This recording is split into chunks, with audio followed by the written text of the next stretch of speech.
Hello, I'm Hal Roberts, News Director with Bridge City News. Welcome to the special one-hour report discussing the federal government's controversial $200 million Summer Jobs Grant Program, which is part of their youth employment strategy. Now, if you haven't heard, the Trudeau Liberals have changed the game when it comes to funding.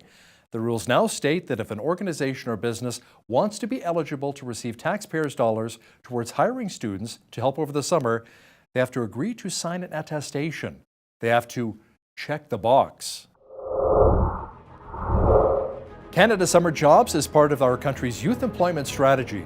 Since 2005, the initiative has helped over 900,000 young people gain the skills and work experience they need to find and keep good quality jobs. But funding for the summer of 2018 got a lot more convoluted, and the Liberals have been taking the heat. The Government of Canada website specifically says the employer attestation is consistent with individual human rights in Canada, which includes women's rights and women's reproductive rights and the right to access safe and legal abortions. So it appears as though the only way you and your organization will receive funding is if you check the box saying you agree with the Liberals' pro-choice ideology. As you can imagine, that does not sit well with many Canadians. And the last time we checked, many pro-life supporters were tax-paying citizens as well. Another portion of the attestation discusses how the government supports and protects the rights of gender-diverse and transgender individuals. It begs the question, do the rights and freedoms of Canadians who don't fit into those two groups matter less? That statement alone doesn't sound like a democracy in the 21st century, does it? The Liberals received around 42,000 applications, and close to 2,000 of those were rejected. Now, to put that into perspective, in 2017, only 126 were rejected. In this hour, you will hear from federal politicians, lawyers, business owners, faith leaders, and those from nonprofit groups who have been severely impacted by this controversial attestation. We will also have a special word from our CEO, Liane Fontaine. Political leaders, including federal Tories, have been quite vocal about the Summer Jobs Grant Program. My first guest is Lethbridge Conservative MP Rachel Harder. Thanks a lot for joining me in studio here today. Thanks, Hal. It's good to be here. Now, what are your thoughts on the Trudeau Liberals' attestation with the Summer Jobs Grant Program? A lot of Canadians, millions of them, are outraged by this. Absolutely, and they have every reason to be. This is historic. Here we have a government that is dictating to Canadians what their values should be, the things that they should hold most dearest to them. And if Canadians are unwilling to sign off on what the Liberals are dictating to them, then they're also giving up funding that could be used at their nonprofit organization or their small business or, their community organization that's doing really great work. That's not okay. Now, many in Ottawa know about your strong faith and your pro-life stance, which is why many believe you didn't receive the chair position with the status of women last fall. The Liberals walked out when you were nominated. But with this attestation in regards to the Summer Jobs Grant Program, do you feel as a Christian perhaps that your rights have been violated? Absolutely. We have fundamental freedoms that are outlined within the Charter of Rights and Freedoms. And we have the freedom of expression, we have the freedom of belief, freedom of conscience, freedom of religion, freedom of assembly. And so these fundamental rights and freedoms should be respected. And as Canadians, we would expect the government to protect these rights and freedoms, not violate these rights and freedoms. Now tell me, have you heard from other religious affiliations as well, other faith groups like maybe the Jews in Canada, the Muslim community, the Sikhs and the Buddhists? Yeah, interestingly enough, I was reading a stat recently where 76% of Canadians actually identify to be people of faith. And so this is no small impact on Canadians. We're talking millions of Canadians from coast to coast that are impacted by this dictatorial decision made by the Liberal government. And I've heard from individuals from the Jewish community, I've heard from individuals from the Christian community, I've heard from individuals within the Muslim community, the Hindu community. There are many individuals from different faith groups across this country who are negatively impacted. How about some of the business owners? They must be outraged as well, saying, why are you caring so much about whether I support LGBTQ2 rights or a woman's right to have an abortion? This has nothing to do with my business here, my landscaping company. So what have you heard from business owners? Well, I think that's just it, right? Like a lot of organizations and businesses, you're not going to see them out on a street advocating for pro-life, but you're also not going to see them out on the street advocating for pro-choice. It's just a non-issue. They're, out busy looking after the homeless or helping Syrian refugees integrate into Canadian society or running summer camp programs for underprivileged kids. We're talking about organizations and businesses that are just simply trying to build a vibrant community Why can't this government allow them to do that and step away and empower these organizations and these businesses to do what they do very well? Stop dictating to them. Tell me about some of the challenges you face on the Hill sticking up for the unborn baby. You know what? I mean, it's really hard to hold any sort of belief that doesn't align with the Liberal Party. Right. They would very much like to dictate to every single Canadian across this country what they should and should not believe. And so for myself, when I was thrown from the chair in the fall with regards to the chairmanship for the Status of Women Committee, one of the things that the Prime Minister and the Liberals said is they said Rachel was simply not an adequate choice or not the right choice. And so it's interesting that the Prime Minister gets to dictate. So how did that make you feel? Was that a real slap in the face? Like, really? Come on. Well, I think it was interesting coming from a feminist Prime Minister. He gets to dictate what a woman's rights should be, what her values should be, what she should believe. Now, Prime Minister Justin Trudeau says his government does not want to roll back the clock on women's rights. As a woman and as a politician, how do you respond to that? Again, we see a government that very much wants to dictate to Canadians, including women such as me, what our values should be. And it's simply wrong. It's absolutely wrong. Yeah, I mean, millions of Canadians impacted by this. How much of an election issue do you think this will potentially be next year? Or do you think maybe Canadians will say, you know what, I'll forgive and forget, and I'm going to vote for the Liberals again? Oh, hell. I really hope that's not the case. I really hope that Canadians are able to see firsthand what this Prime Minister and this government is doing to their rights and freedoms, and the fact that they are eroding across this country. I could give dozens of examples where we see that. Yeah, the Summer Jobs Grant Program, and like I said, many Canadians have been impacted by this. Many have been rejected. Like you said, they want to help some of the homeless. They want to help hire students. Absolutely. Which Absolutely. is quite sad, but... Interestingly enough, right here in my constituency, we saw a municipality was rejected, the funding. Well, they're just trying to run a town, for crying out loud. Why not give them some of the funding that would be required to hire a summer student to mow the grass and take care of the flower beds and clean the streets and do things that need to be done within the town? It just makes absolutely no sense. So I'm going to write to you, my MP. I'm going to say, Rachel, I'm pretty upset about this. I want you to take this to the Trudeau Liberals. Yes. What are you going to say to them? How are you going to present this in Ottawa? Yeah, you know what? My colleagues and I on the Conservative side, we've been fighting really hard on behalf of Canadians with regards to this. And we've certainly been standing in the House of Commons on a weekly basis, asking questions with regards to the attestation, asking the Liberals to back off on this. Interestingly enough, the Liberals did say that they're going to revisit it for next year. But then the question comes, if you're acknowledging that it's wrong this year, in order to fix it for next year, fix it this year. Do what's right. It's always right to do what's right. It's always wrong to do what's wrong. Conservative MP from Lethbridge, Rachel Harder, thanks a lot for joining me today. Thank you. Tony Clement is a former Ontario cabinet minister and was the president of the Treasury Board under former Prime Minister Stephen Harper. He's a Tory MP from Parry Sound, Muskoka, Ontario, and he's wearing the Muskoka suit right now. I see that. Looks really good, Tony. How are you? Great to be on the program. That's terrific. Thank you so much for joining us. Now, what are your thoughts on the federal Liberals' changes to the Summer Jobs Grant Program and how you now have to sign an attestation or your nonprofit group or business will not receive funding?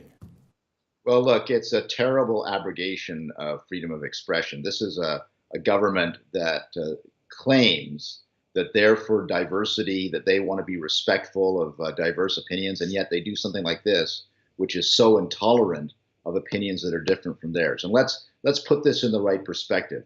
If somebody wants to hire a summer student, then of course they have to make sure that they comply with job and charter requirements, that they can't discriminate against anybody based on sexual orientation or gender or all of the covered grounds. That's obvious. But what the Liberals have done is turn that on its head and said, no, this isn't about how you act with your employee.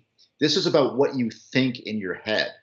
And what you think in your head has to be exactly what Liberals think about certain contentious issues.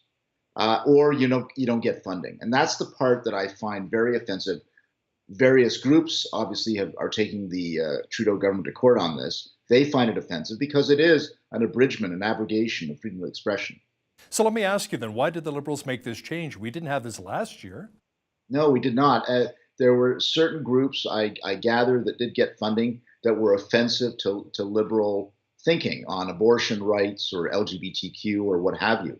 So they used that as the battering ram to change the system around to this attestation. So what's happened? Well, in my riding of Parry Sound Muskoka, I have a number of summer camps, Christian, Jewish, non-denominational, and they were the ones who were denominational had this dilemma. Do they sign the attestation or not? Some chose not to sign the attestation. Bam, they'd had funding for years for summer students who go to camp as camp leaders. No, they got zero funding. The interesting thing was there were some that held their nose and signed the attestation. They didn't get funding either, even though they had funding in the past. So this is something that I am raising locally here as another example of liberal discrimination, of saying one thing, doing another, of applying their moralistic color on things when really a government should not be doing that in these situations. You know, for the Catholic Archdiocese of Toronto alone, the impact on their 30 parishes and charities amounts to $1.1 million in grant applications. They feel they're being defunded for refusing to sign. Forcing people to sign something they morally have a problem with, isn't that like a dictatorship, Tony? What are your thoughts? Well, I think it certainly is against freedom of expression. Again, I go back to this because I think it's so important. It's such a value for Canadian, as it is a Canadian value, and it is something that we always say, you know, we're Canadians, we're tolerant of other opinions. Here's a case where the government, who have the hammer, they're the ones who sign the checks for the funding. The government is saying, unless you agree with our interpretation on certain issues, not that you don't get funding. I don't think that's right. I don't think that should be how a Canadian democracy works. I don't think it is being tolerant. I think it's being the opposite of that. That is to say, it's intolerant. So yes, this is a major problem, and my Conservative colleagues and I have been raising a ruckus about it, and we will continue to do so. Now, Employment Minister Patty Hadju says there are many faith-based groups who have been fine with signing the attestation, and the government will still help around 70,000 student jobs this summer. The program's budget tops around $200 million. Now, last time I checked, many faith-based groups, they have a problem with abortion, Tony. Well, you know, and this you're putting a lot of these groups in a huge dilemma. And I guess my experience in my constituency, I can't speak for the other constituencies, but in my constituency, faith-based groups that applied for funding in good faith, found a way intellectually to sign the attestation, still didn't get funding. So it's kind of like Charlie Brown and Lucy in the football, you know, where Charlie Brown's running along and Lucy pulls the football out at the last second. That's how it feels like to a lot of these groups. So what are you hearing from business owners across the country in regards to the attestation? Well, you know, they're upset about this too. This is not just a question of religious organizations. A number of people just find it offensive that they have to sign this form. And it's another example of how the Liberal government goes against small business, doesn't care about small business. They're overtaxing small business. They hired 2,000 more CRA employees to overlook the shoulder of the small business person. It's not going to be good for them when it comes to Liberals taxing them more. So this is just another example of how this government is anti-small business. Parry Sound Muskoka Tory MP Tony Clement, thanks so much for your time today. Thank you. There was a large pro-life rally held on Parliament Hill in Ottawa on May 10th. Joining me now from our nation's capital is Ray Fillion, our parliamentary reporter.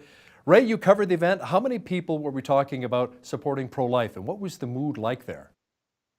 Thousands of people, people who are hopeful against all odds, I think, that the abortion debate is going to be reopened eventually in Canada. I say against all odds because right now we have a pro-choice prime minister. So is Jagmeet Singh, the leader of the NDP. And Andrew Scheer has made it very clear time and again that if he does become prime minister, if he does head a conservative government, in no way, he says, he will reopen the abortion debate. But those people I met with on Parliament Hill on Thursday afternoon say that they have to be patient, they have to be persistent. So that's why they keep showing up year after year on Parliament Hill, raising awareness, trying to convince the political class and other Canadians that, we should hear them out. So obviously the debate is far from dead, 30 years after the Supreme Court ruling in the Morgan Tyler affair. Now, were the pro-life supporters also protesting the summer jobs grant program and how people are forced to agree with the Liberals' attestation that abortion is fine in exchange for the taxpayers' dollars to support your group? Yeah, absolutely. We heard a lot about that on Thursday on Parliament Hill. Many speakers raised that issues. Many protesters also raised that issues. And I personally spoke to a bishop from Quebec who says that this is totally unfair. Churches are being asked to choose between their beliefs and government grants. And this is something they say, we're talking about money for summer camps for kids. This has nothing to do with abortion. The government is not funding abortion through these programs. So this is what's leaving a lot of people to scratching their heads. And the other thing that some people remarked on is that when Justin Trudeau was leader of the Liberals, well, he still is, but when he was in the opposition, he used to denounce Stephen Harper's government as being not totalitarian, but ideological. Well, they're saying that Mr. Trudeau is being ideological with this policy on summer programs. So yeah, a lot of people scratching their heads, and we also heard this week from the former religious freedoms ambassador who was named by the Harper government. He says that Mr. Trudeau's government is displaying totalitarian tendencies with his controversial policies. Wow, amazing how that's going to wrap up. Our national parliamentary reporter, Ray Fillion, joining me once again from Ottawa. Thanks so much, Ray. My pleasure.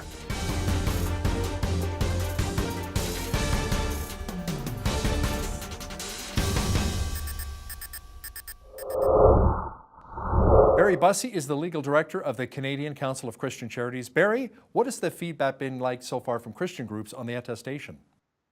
Well, I tell you, there's been a lot of people that were upset about this whole thing. In fact, our phones were running off the hook because of so many of our members were upset that they were being forced to have to tick off the box, as it were, in order to get the money when they did not agree with what they are being asked to sign. Yeah, some of the responses I've heard from government leaders is, come on, just check off the box, you get the cash. What's the big deal, right? Are any groups actually doing that? Well, I think there are some that are doing that. Some have looked at the government's supplementary information and have said, look, this is all about activities and so forth. But when you read what exactly they're saying, it doesn't say activities. It's just the government's interpretation of what is being said. What we've been saying all along is, look, if it is activities, then simply change the attestation. It's very simple. It doesn't have to be very complicated whatsoever. But the fact is that they did not change it. And so people are still having to sign off on that box. And many members, in fact, we find, according to some newspaper reports, as many as 1,500 charities have refused. And we've had certainly hundreds of members in our group that did not sign the box or check off the box, as it were. And the latest report we have as well is up to 2,000 now. Now, what about some of the other faith groups? How have they responded? Well, it was an interesting piece in Convivium magazine produced by Cardis, in which a rabbi was speaking about encouraging his Jewish community that this is now a heroic moment, he said, whereby Jews are able to stand up for those, even though they may not agree with those religious communities who refuse to sign the attestation. And it was fascinating to read that piece. And so we've seen it from the Jewish community. I've also been in contact with members from Muslim community, have also expressed their displeasure with this. In fact, I was part of a group of some 87 different different religious groups around the country that signed a document calling on the government to change this. Recently the Prime Minister defended the decision to give a summer jobs grant program to Dogwood, an anti-pipeline activist group in BC. He stated that we will not remove funding from advocacy organizations because as a government, we happen to disagree with them. In fact, isn't that precisely what they're doing? It's exactly what they're doing. And I think that's why if you watch that House of Commons question period, the speaker had to stand up several times because the House was just in absolute amazement at what the Prime Minister said at that point. It's just absolutely phenomenal that, you know, I don't know what to say. It's like one editorial writer said, "I don't know what to say to that," you know, and I think that's the kind of moment that is. Is like, what do you say to that? That left a lot of people speechless, absolutely. Now, the government insists it's supporting free speech, yet when Liberal MP Scott Sims criticized his own party's position on the attestation requirement, he was removed as chair of the House Committee on Fisheries.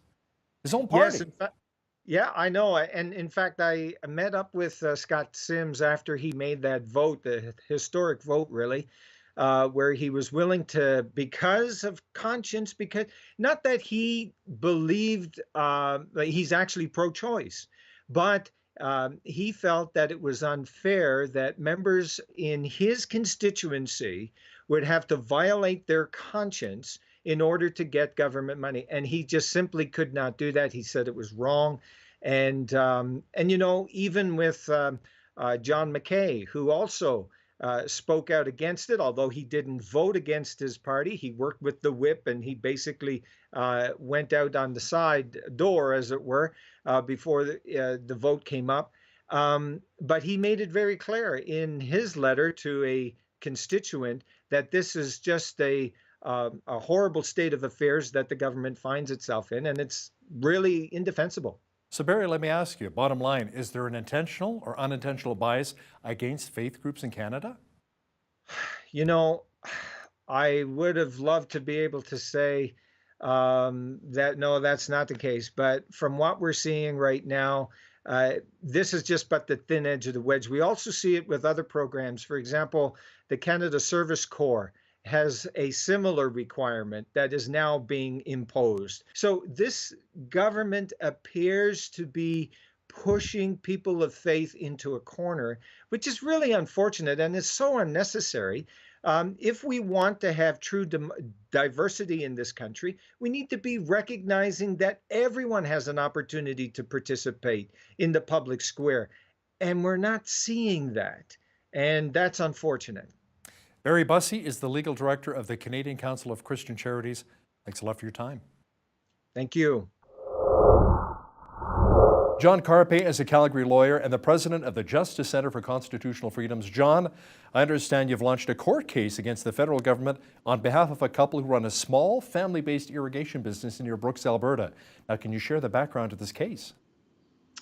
Yes, Bill and Raylyn Anderson run A1 Irrigation, a small business near Brooks, Alberta. They wanted to get a summer student for 2018 to help with their business, but also to provide experience to a young person so they could learn about irrigation and agriculture. They could not, in good conscience, fill out an attestation by which they say that they agree with abortion and, you know, agree with this false notion that abortion is a charter right. So they didn't tick off the box, and the government got back to them and said, you're not eligible for a grant. You will not be getting one unless you tick off the box, and there's no right of appeal. And so we are suing the federal government to say that the attestation violates the Canadian Charter of Rights and Freedoms. In particular, freedom of expression includes a right not only to say what you want, but also to not be compelled by government to say anything. So will you contest that the attestation requirement itself is actually unconstitutional? Absolutely. It's a violation of the constitutional freedoms of the Andersons. And, you know, it's just tragic that you know, it's only in totalitarian societies like, you know, communist North Korea or theocratic Iran, or historical examples, you know, Stalinist Russia, Maoist China, Nazi Germany. It's only in totalitarian states where citizens are required to tell the government that they believe in, you know, certain beliefs or values. In contrast, in a democracy, in a free society, you are not obligated to state what your opinions are about, abortion or anything else. So this is very, very serious. So you're almost looking at the federal Liberals as being more of a dictatorship right now, where they're pushing their agenda. Well, it's so twisted because they say, well, we're going to force all the recipients of the Canada Summer Jobs Program grants, we're going to force them all to say that they agree with charter values because we support the charter, and yet they're violating the charter massively. Even if you're somebody who agrees with Trudeau's opinion that abortion should be legal during all 9 months of pregnancy, even if you agree with that, it still violates your fundamental freedom to be compelled to state that opinion as a condition for, getting a Canada Summer Job Grant or getting your pension check. It's just wrong for the government to demand an expression of values from its own citizens. So, John, the Andersons are not people who are breaking any laws. They're not stopping people from getting a legal abortion. They're not saying they refuse to hire someone who identifies as a certain transgender, perhaps. They're simply holding a different viewpoint on social issues from the current federal government. Is that why, really, their application was rejected? Their application's rejected for refusing to tick off the box. And this is the other thing that's related to this is that the assertion that abortion is a charter right is false. The Supreme Court of Canada in the Morgentaler decision in 1988 was not a victory for pro-life, not a victory for pro-choice. It was a very nuanced, kind of muddled decision. But the Supreme Court of Canada said in Morgentaler that Parliament has a right to legislate to protect the lives of the unborn. And this is very clear. So when Justin Trudeau says that the Charter supports his view that there's charter right, that abortion must be legal during all 9 months of pregnancy, that's not accurate. But here's the thing. Even if Justin Trudeau was correct, even if the Supreme Court had said that there is a charter right to have an abortion during all 9 months of pregnancy, even if that was true, in a free country, you have the right to disagree with your own constitution. Of course, yeah. And that's fundamentally important here as well. But from a legal standpoint, how do you think the government will try to defend their position? We'll have to wait and see what their statement of defense is going to be. We're going to push for having a hearing as soon as possible, possibly September, October. It'll depend on availability in courts. But I don't know what their defense is going to be. If they're going to deny that it's forced speech, I wouldn't want to be the government's lawyer on this file. So are the Andersons specifically looking for financial compensation here? Quite the opposite. They're just looking for a declaration that this is a violation of constitutional freedoms, so that neither they nor other people are going to be subjected to this kind of garbage in the future. And so that's the goal, is to get that declaration. John Carpe, a Calgary lawyer and president of the Justice Center for Constitutional Freedoms. Thanks for joining me today. Thanks for having me on your show. Business owners have been affected by the Summer Jobs Grant Program attestation, both for the for-profit and non-for-profit sectors. As Ben Matichuk reports now, checking the box is simply off the table for some who previously applied for funding. $662,600 was doled out to Lethbridge area organizations last summer. Of those, the biggest figures include almost $71,000 to the YMCA and over $44,000 to the Alberta Birds of Prey Foundation. The Lethbridge Pregnancy Care Centre received almost $14,000, but not this year. As a registered Christian charity, we really didn't feel that we could check that box, that it was not in line with our values or what we stand for. It's not alone. Michaela Bazoyan, who owns Lethbridge's College Pro window cleaning franchise, has a similar story and spoke to Bridge City News at the end of April. Through College Pro, they recommended that I apply for the grant, and so I did for my employees. Afterwards, I realized all of the politics around it. And so then I was like, oh, well, did I apply for it? And I couldn't remember. And then they called me earlier this week and said, you've received the grant. And so I called them back. And I told them I didn't want to accept it because I don't want to support abortion. The move does put financial strain on the summer business endeavor for the 18-year-old who's trying to pay off student loans. As for the LPCC, it was able to prepare. We have really fantastic donors. So that shortfall actually has been covered already by our donors through our gala. Any grant, any scholarship, any of those things, you apply for it and you hope you get it, but there's never a guarantee that you're going to, and so we need to be realistic. Our summer students are very valuable to us, so we needed to be prepared to be able to figure that out if and when the grant didn't come. As both entrepreneurs soldier on, pro-life group Faith Beyond Belief is not as willing to let the issue slide, saying this move by the government is simply ominous. Are we going down the road to say certain healthcare services or financial services or taxing services, all kinds of things now are in question because of this? Because even if the Liberals haven't said anything specifically yet, it's obvious the pattern is established. That if you don't agree with them on political issues, on moral issues, you are no longer allowed to access government services, which should scare everybody, even those who are not pro-life. For Bridge City News, I'm Ben Matichuk. Central Church of Christ received over $17,000 last year in grant funding, making salaries possible for 4 summer students to run the day-to-day operations of the children's programs. Now, they won't have the budget to do so this season. Pastor Harold Cooper said he shouldn't have to compromise his beliefs. It's not just a faith decision. For me, it's about the government legislating that I have to believe a particular way to actually be able to access funds. And so it has a much broader risk factor. So yes, I as a believer have issues about that area in particular, but I never thought that the fact that I would hold that position, regardless of whether it was a faith choice or just an informed medical choice or whichever, I never imagined that I would then be prohibited from accessing federal funding for a program benefiting youth and children and all the other nonprofit agencies. So Ben, tell me about the Central Church's application experience. Sure, Hal. Central Church of Christ first applied for funds on January 26th. Now, by that point, it had already been notified on January 9th by the Canadian Council of Christian Charities that this time around the application process would likely be more difficult. And so in the first application process, what Pastor Cooper did is he requested an amended attestation.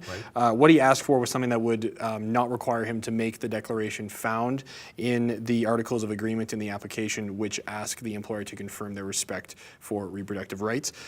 In response, Service Canada in early February simply told the church, your application is incomplete. You have 10 business days to submit a full application.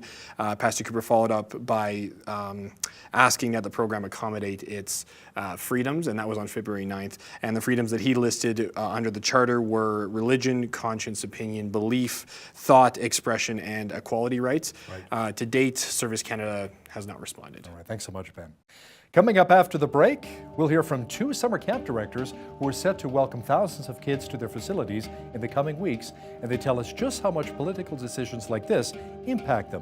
And later, a special message from our CEO, Liane Fontaine. You can be a part of changing this nation. You should speak up when your rights and freedoms are being eroded. When it comes to these summer jobs grants, do you think that Canadians should be forced to agree with the government in order to access funding? Oh, I think that's ridiculous. Quite frankly, just because everybody should have the right to think whatever they want, and that shouldn't be a part of any sort of job qualification. I don't know, it doesn't seem right to me. And like, where does it end then? Like, where can we stop? When it comes to these summer jobs grants, do you think that Canadians should be forced to agree with the government in order to access funding? I see where they're getting at by wanting people to be more progressive, but to get that grant. But at the same time, I feel like the only people that are being hurt are the students. Honestly, I don't really truly do agree, just because, again, everyone's entitled to what they truly believe in, their own opinions, and if one person's stance is that they aren't for that, having to check a box just to get that sort of funding, I don't think that's actually right. Many summer camps are being grossly affected by this contentious issue to the tune of $30,000. Canoeing, fishing, archery, exploring the outdoors, and developing friendships. Now, which of these does the government want to limit Canadian kids from experiencing? Southern Alberta Bible Camp is just one applicant which was denied funding this summer. Paul Arthur has more. Do you do any specific teaching that is anti-abortion in nature or that deals with sexual orientation issues? No, absolutely not. I mean, we're a Christian camp, so our focus is on the person of Jesus, who Jesus is. And so, man, we try and tell these kids who Jesus is. Okay. You know, that he came to serve, he came to save us. So the reason I ask is I'm just trying to understand why the federal government would reject an application from SABC for a summer job grant funding. As I understand it, you've been receiving this for some 20 years, right? Yeah, you bet. Yeah, we have, and I have the same question you do. I don't know, I'm not sure why. Okay, and this has been a real blessing for you because it's made it a lot more affordable than for families to come and enjoy the camps over the summer. We try and make it as affordable as we can for families, absolutely. And one of the ways, I mean, first of all, we want to run a great camp, so we try and find great staff. And one of the ways that we can help pay our staff is through this funding. We create these jobs for these young people, and we get some good quality young people. How many people have you hired typically over a season? We've had up to 9 grants in the past. Okay. You know, last year I think we received 7 grants, about $35,000 we received. So, I mean, it's significant and it's really helpful, and it's been a neat partnership that we've had over the years with the government. So you explained why you didn't agree in this letter alongside of your application, and I understand you did this twice and were rejected twice. How does that make you feel? I'm a little disappointed. You know, we don't feel entitled to this money. We're thankful for it. We felt that it's been a really neat partnership. We look at the past and we see how we've received grants in the past, so we kind of budget accordingly. And do you feel like you're we're not being angry? We're not like sticking to the government. We're just a little disappointed that they can't see the value in supporting a camp, supporting something like camp. It's an easy decision for us. We're not going to sign it. Were you tempted at all, though, to maybe check it off? There were some government officials who suggested that for various faith groups. You know, okay, you're not a pro-life group, so just check it off and, you know, you'll get your money, don't worry about it. Well, to be honest, no. There wasn't a temptation on our part. It was an easy decision. We talked about it at a board, and more of the conversation was how are we going to respond to this? How are we going to handle this? And how are we going to go through the application process? So okay. It wasn't a hard decision. Emails from parents, one specifically I think about, the lady really wanted to know whether we signed that attestation. Didn't tell me why she wanted to know.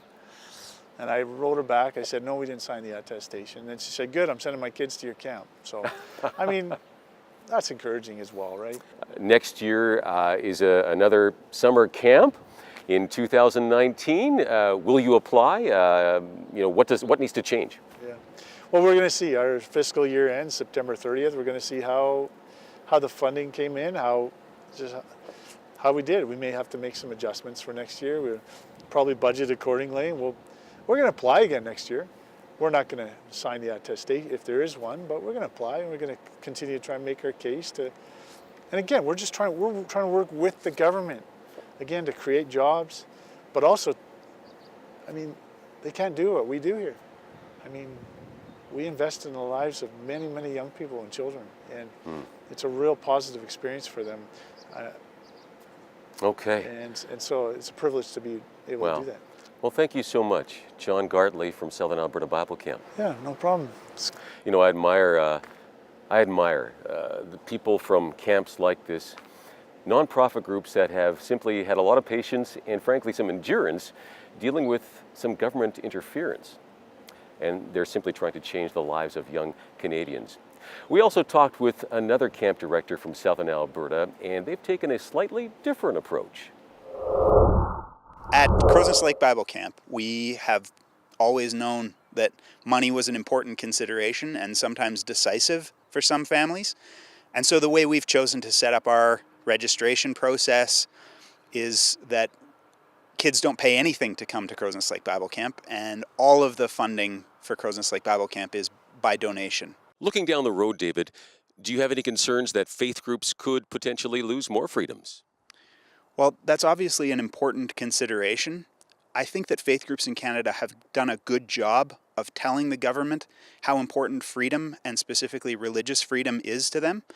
And I know that nothing stays the same forever. So the political tides come in and go out, and we have to be on our watch. Religious freedom. It's a constitutional right in Canada, but not necessarily a guarantee. Thanks, Paul. You know, there are some organizations in Canada which apparently have ties to terrorism. They have successfully applied for funds for this year's Summer Jobs Grant Program. Joining me now is veteran journalist Candace Malcolm, who's been following the story. Candace, which groups are we talking about which may have ties to Muslim extremism?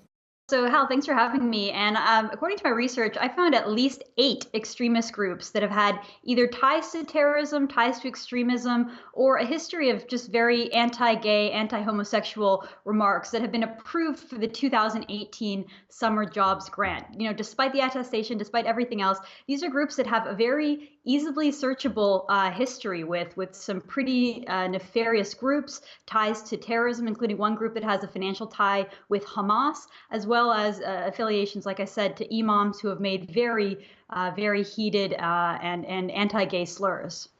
Now, do the feds even know that they're handing out money, taxpayers' dollars, to these Islamist groups who have ties to terrorism?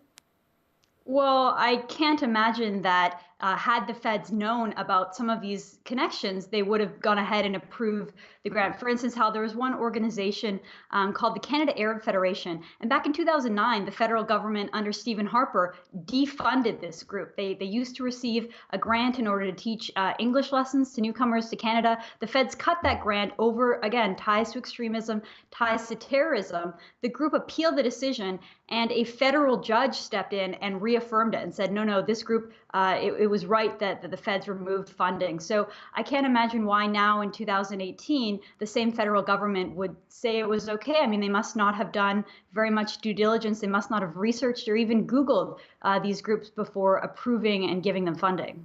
So Candace, how much taxpayer money are we talking about here? And will the money go towards like teaching jihad, how to kill infidels?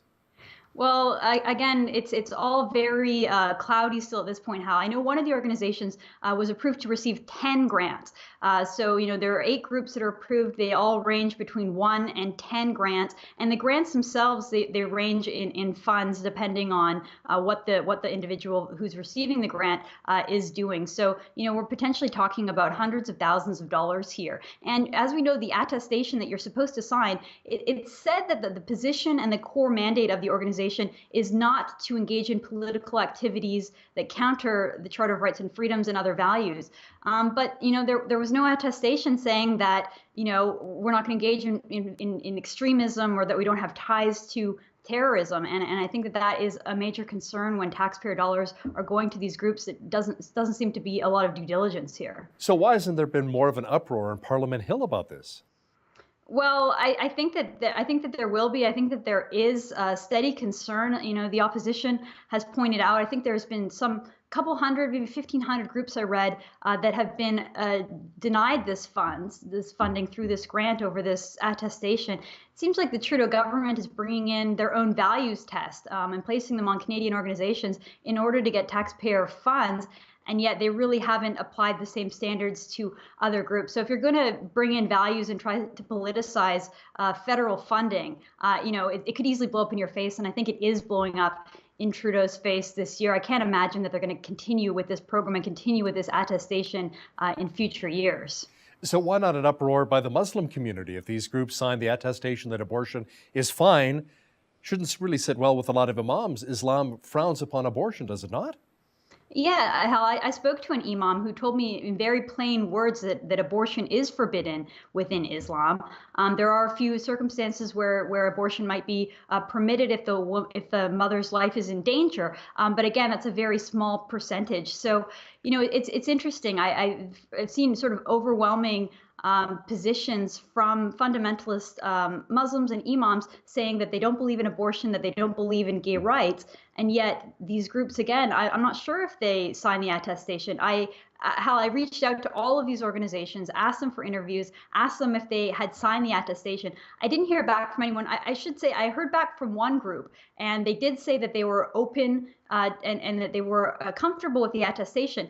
I asked a follow-up question, which was, well, what about your imam who is on the record making some very anti-gay remarks, and they didn't respond to that question. So again, it's not clear as to whether these groups actually are supportive of gay rights or whether they just were willing to sign the attestation because they wanted to receive that federal government handout.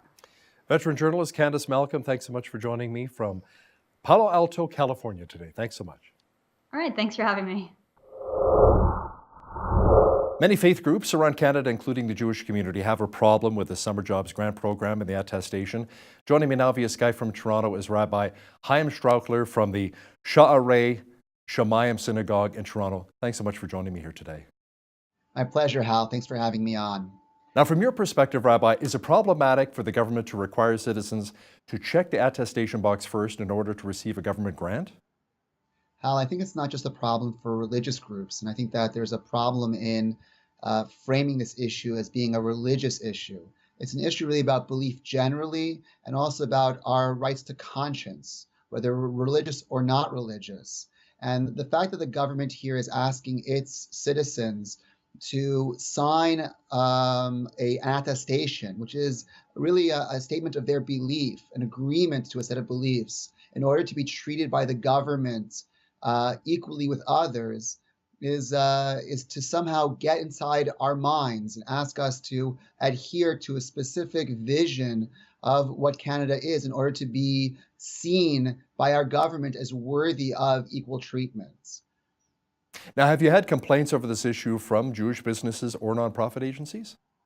I've had calls from nonprofit organizations within the Jewish community about what to do about this. I think there was a great deal of concern around the issue, and it was something that was debated within different organizations and within the Jewish community generally.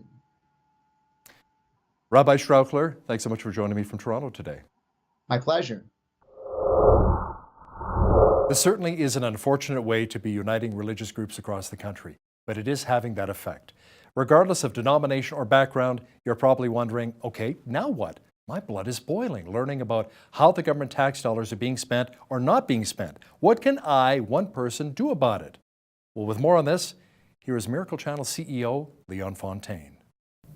You've heard from so many experts today about this issue, and there are many sides to it. The political side, legal side, consumer side, the nonprofits organization side. But what about you? Where do you fit in? How should we, as common sense Canadians, respond? The key here is not to be reactionary or inflammatory. For every mile of truth, there are 2 miles of ditch. We don't want to portray this image that people who call themselves Christians are only people that freak out when things don't go their way, and we have an old world way of thinking that doesn't lend itself to change or growth. That's just insanity. On the other hand, we don't want to err on the side of trying to be so non-offensive that we sit back, relax, and let the world go to hell in a handbasket and simply think, golly shucks, gee, I hope I get scooped up to heaven real soon. No, actually, God has called us to a much higher purpose than that. When it comes to issues like this summer employment, it is so vital that we get educated, informed, and it's imperative that we get involved. The attestation that the government implemented does not ask that an organization refrain from something. It asks what you believe. What we believe is none of the government's business. But what we want to use the money for, that would be a fair question. But that's not what they're asking.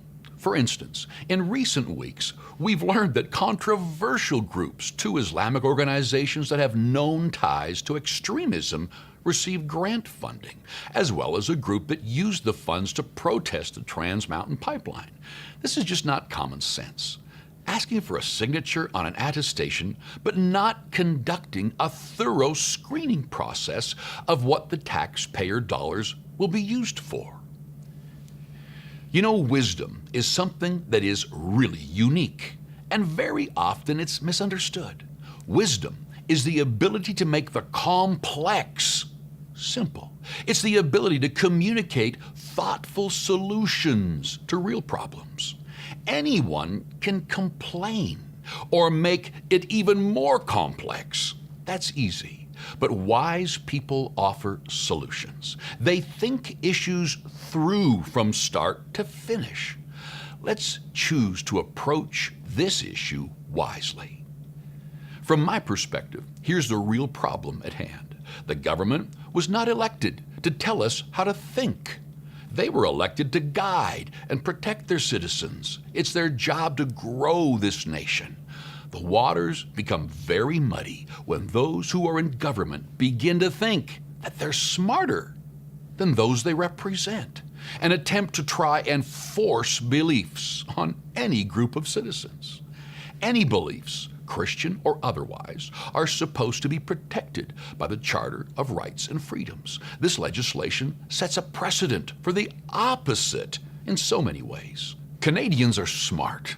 We need to get involved. A robust, flourishing democracy is a place where all peoples, including those from the LGBTQ, all races, all ethnicities, and of all worldviews, including Christians, have the freedom and ability to have their perspectives heard.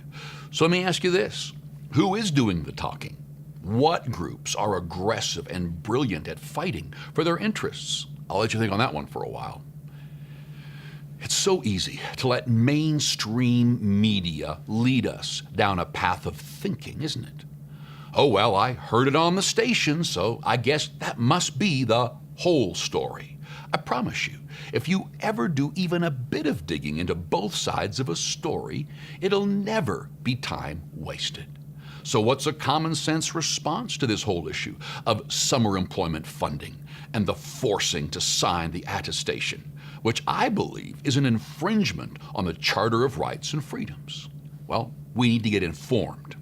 We need to become fully aware of what's happening in this nation and the details of any particular legislation or issue. We need to sign petitions and things like that. We need to take action. We need to make those phone calls. We need to participate with wisdom in national dialogue on important topics like this one. And when needed, be controversial. We need to express our opinions, which, by the way, should be as equally valued opinions as from any other citizens, and express them to our MPs and members of government. That's what they're there for. They are there to represent their people. You need to speak up. We need to pray for our leaders in government. I love Ephesians chapter 1, verses 15 and on. It is a prayer there that you can pray for leaders, and it brings God's wisdom and understanding and protects. Pray for every leader that is over you, even in business, but especially the government. And we'll tell you more about how you can sign a petition about this particular issue, simply and easily online, in just a couple of minutes. You can be a part of changing this nation. You should speak up when your rights and freedoms are being eroded. If nothing else today, remember, freedom in its essence can never take away the freedom of others. Let's be a people of action, of wisdom, and of common sense. We want to empower you, the viewer, to voice your opinion on this very important subject. You can let your MP know that you do not want your fundamental rights and freedoms eroded in the name of so-called tolerance. Tell your local politicians that you will not stand by idly as your beliefs are questioned and penalized for having beliefs that differ from the current government. Go online right now, tothefront.ca. Check it out. Enter your email address and click confirm. Instantly, a thoughtful and well-articulated letter will be emailed to MPs and lawmakers who can create change. Urge your government to respond and better represent its constituents, regardless of faith, creed, worldview, and thought. It will take less than 30 seconds to make your voice heard. Visit thefront.ca right now. You can take action today. You can be on the front lines of ensuring Canada will have all the freedoms on which it was built and protected for generations to come. On behalf of all of us here at Bridge City News, I'm Hal Roberts. God bless and thanks for watching.